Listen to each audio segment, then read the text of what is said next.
এই বিষয়টাই আপনাদেরকে উদ্বুদ্ধকরণের জন্য এখানে উপস্থিত করা, সম্মিলন করা। তো প্রথমত আমরা প্রত্যেকেই দায়িত্বশীল। আলা কুল্লুকুম রাঈন ওয়া কুল্লুকুম মাসউলুন আন রাইয়াতিহি।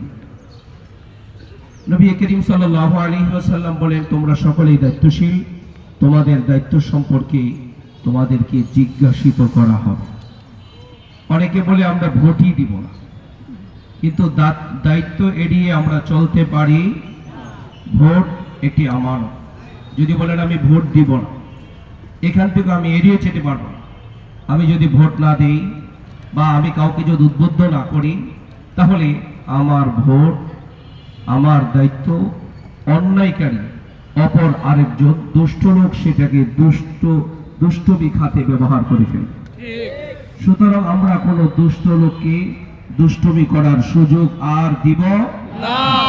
এই কারণে এই জন্য আলোচনা লম্বা নয়, আপনারা অনেক দূর থেকে এসেছেন, যেহেতু ভোটার ভোট এবং ভোট উদ্বুদ্ধ করার সম্পর্কে আজকের এই বক্তব্য। আমি শুধু এই লিফলেটের সাথে একমত হয়ে সকলকে এই ব্যাপারে উদ্বুদ্ধকরণে আমি এই লিফলেটের কথাটা আবারও ব্যক্ত করতেছি, দেশের চাবি আপনার হাতে। ঠিক কিনা বলেন?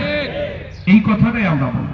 এখানে লেখা আছে, আমাদের রাষ্ট্রীয়ভাবে এই লিফলেটটা দেওয়া হয়েছে যে আমরা যদি ভোটে অংশগ্রহণ করি, সকলেই যদি ভোট দেয়, তাহলে কি পাবে এখানে লেখাও আছে।